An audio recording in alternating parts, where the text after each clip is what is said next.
This is Ozark Outbreak Radio. If you're hearing this, you're still alive. You're still fighting. And God help us all, you're not alone. Let me paint the scene for you, friends. The sun's been dead for hours now, but the woods are alive. Not with crickets or owls or the rustle of deer. No, out there in the black heart of the Ozarks, something's moving. Something that doesn't breathe, doesn't sleep, just hungers. They say it started at a back road still, buried deep in a holler near Mount Jude. You know the type. Rusted barrels, gasoline fires, and whiskey strong enough to peel paint. But this batch was different. Experimental growth hormones, stolen from some high-dollar lab up in Fayetteville. Meant for cattle, they said. Bigger steaks, faster. But when you mix that poison with shine and desperation, you get hunger. A hunger that doesn't end. A hunger that spreads. First reports came in as bar fights. Sheriff's department shrugged it off. Hell, a bitten ear here, a broken nose there, Tuesday night in Jasper County. But then the screams started. Not the kind that stop, the kind that curdle. Old Mrs. Claiborne called it in around midnight. Said her boy Jeb came home from the Wolf's Den Tavern acting right feral. Gnashed clean through their hound's throat. By sunrise, Jeb was gone. So was the hound. And Mrs. Claiborne? They found her in the root cellar, jaw pried open like a broken hinge, fingers clawed raw into the dirt. She'd tried to bury herself alive. But this ain't just some backwoods tragedy. It's spreading, fast. Highway 7's clogged with abandoned trucks. Engines still running, doors hanging wide. Gas stations picked clean. And the churches, God almighty, the churches. Little white steeples now choked with bodies. Some kneeling in prayer, most in pieces. Over in Marshall, a group of survivors barricaded themselves in the high school gym. Last transmission we got was a teacher, voice shaking, saying the windows were crawling, then static, then laughter. Wet, gurgling laughter. Let's talk about the sheriff. Big man built like a brick wall.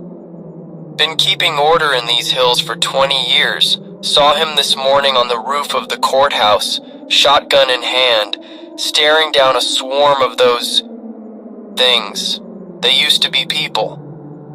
Now their skin's gray as storm clouds, eyes burst blood red, teeth jagged like broken glass.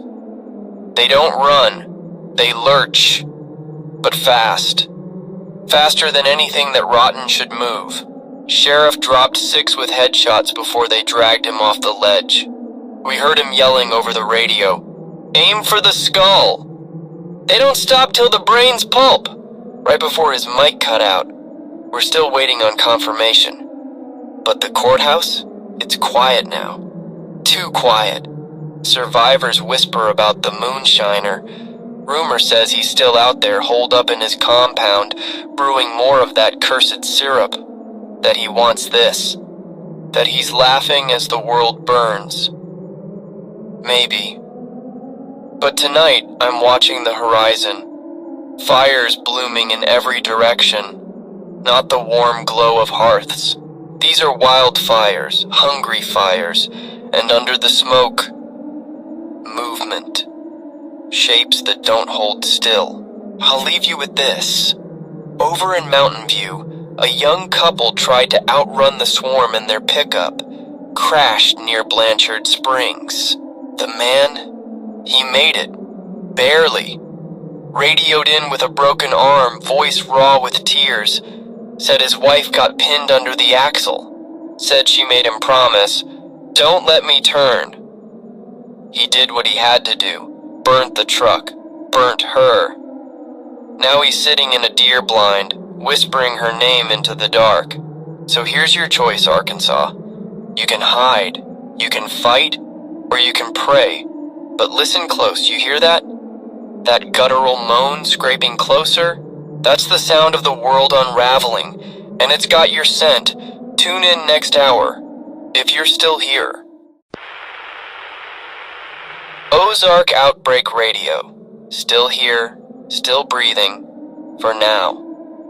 Let me tell you what the daylight showed us today, friends. The roads aren't roads anymore. They're rivers. Rivers of blood and steel. You've seen them. Caravans of trucks and school buses, families packed in like sardines, racing toward Fort Smith, toward Little Rock, thinking the cities are safer. They're not. Just before dawn, a convoy on Highway 65 near Clinton. Gone. All that's left, a mile-long smear of guts and gasoline. We got a snippet from a CB radio before it died. A man screaming about a wall of bodies swarming the road. Said they came out of the ditches, pouring over trucks like ants on a carcass. Heard children crying, then crunching, like a deer being field dressed. Alive. But let's talk about the living, or what's left of them. Over at Stone County Medical, they tried to make a stand, turned the ER into a fortress. Doctors in blood-soaked scrubs, nurses using IV poles as spears. For a while, it worked. Then the air vents started rattling. Those things, they don't need doors. They climb. Crawled through the ceilings like roaches. One nurse lived long enough to call it in, said the infected were eating the dead, growing stronger, faster, smarter, said their eyes shined like a wolf's in headlights. Last thing she whispered, "They're hurting us." Then the line went hot with screams. Now, let's cut to the sheriff, he's back. Found him at dawn, staggering out of the woods near Lurton, half his face ripped off, clutching a fire axe like it was the cross itself. He's holed up at the old ranger tower, radioing coordinates to anyone still listening. Says he's counting hordes, not dozens, hundreds, moving in packs, following the rivers, the power lines, using the land like they remember it. And they're heading northeast, toward you. But here's the kicker. He's not just killing. He's tracking. Found a notepad on a dead deputy. Scribbles about a nest near the Buffalo River. A cave system where the infected crawl in at dawn and come out changed. Thicker veins, blackened teeth, and the smell. Sweet. Like rot and molasses. That's the shine in them, the poison brewing. We've got civilians doing stupid brave things too. Over in Leslie, a group of hunters turned the VFW hall into a slaughterhouse, lured a dozen infected inside with a blaring car alarm, then dropped the chandelier. Barbecue forks and deer antlers welded into a death trap. Worked, until the gunfire drew a bigger swarm. By sundown, the hall was a mountain of meat, and the hunters, they're part of the menu. But the worst story, the worst one comes from a little girl. 9 years old, hiding under a church pew in St. Joe. Radioed us on a toy walkie-talkie. Said her mama told her to stay put, to pray real quiet.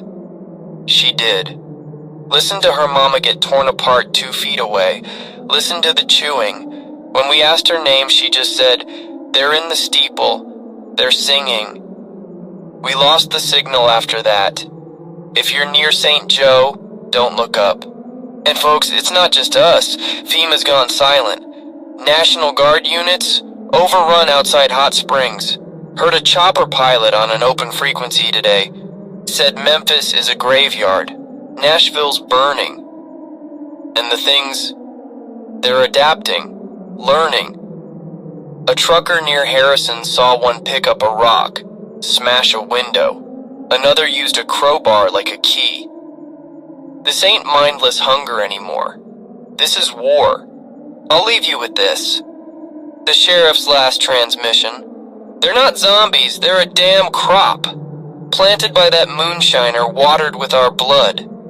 And he's out there, harvesting. So tonight, when you hear the trees shake, when you feel that cold breath on your neck, ask yourself, are you hiding or are you prey?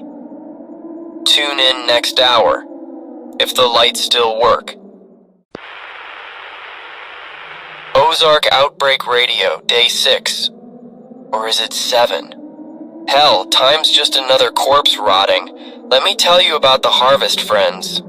You ever seen a combine slice through wheat? That's what they're doing to us. Reaping. And the man behind it? He's not hiding anymore, he's laughing. Start with the sheriff. He reached the nest. That cave system near the Buffalo River? It's not a cave. It's a hive. Walls pulsating with mucus-thick veins, floors sticky with half-digested meat, and the smell, God, like sour mash and open graves. The sheriff went in at dusk with a militia of 6, came out with 2. Rest? They're part of the walls now. One of the survivors, a mechanic named Roy, said the infected weren't just sleeping in there. They were stacked, piled like cordwood, twitching, mutating. And in the center, a vat. A massive bubbling vat of that tainted shine, pumping through rubber tubes into their mouths, feeding them. Roy said it looked like a goddamn nursery. But here's where it twists. The sheriff found a ledger, names, hundreds of names. Folks who went missing weeks before the outbreak. Turns out the moonshiner wasn't just brewing, he was testing. Using the lost, the drunk, the ones nobody'd miss. And in the margins, scribbles in red ink. Batch 12, neural aggression stable. Batch 13, metabolic rate doubled. This ain't an accident. It's a blueprint.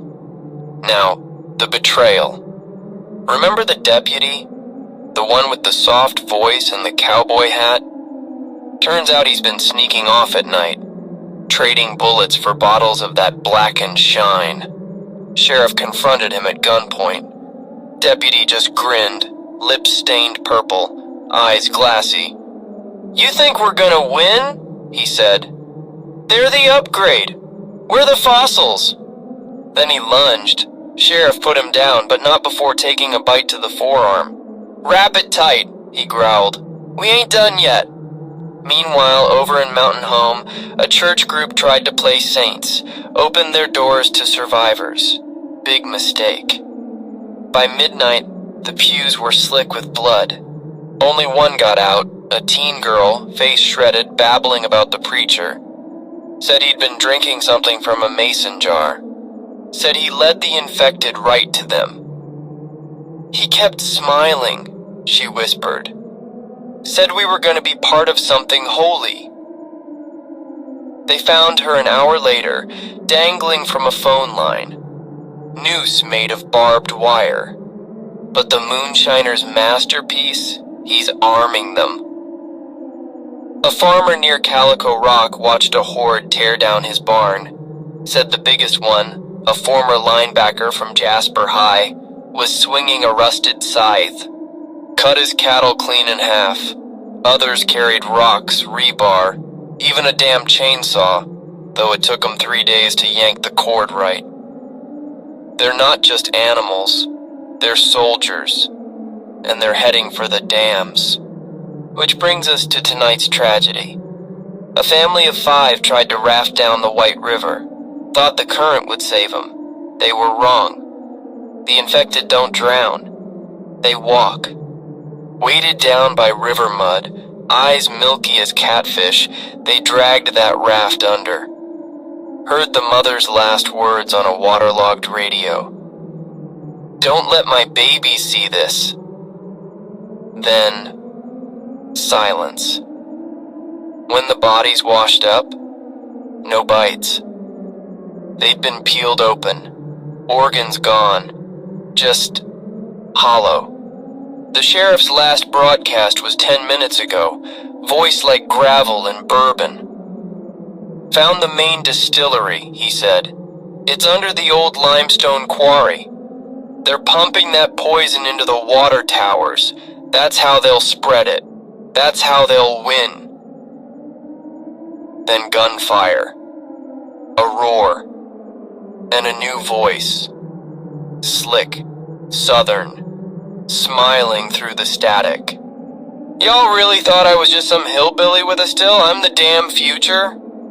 The line went dead, but not before we heard the sheriff scream. So here's your truth, Arkansas. This ain't about survival anymore, it's about sacrifice. The sheriff's bleeding out. The hordes are surging. And that moonshiner? He's not a man. He's a virus in a boots. Tune in next hour, if you're still human.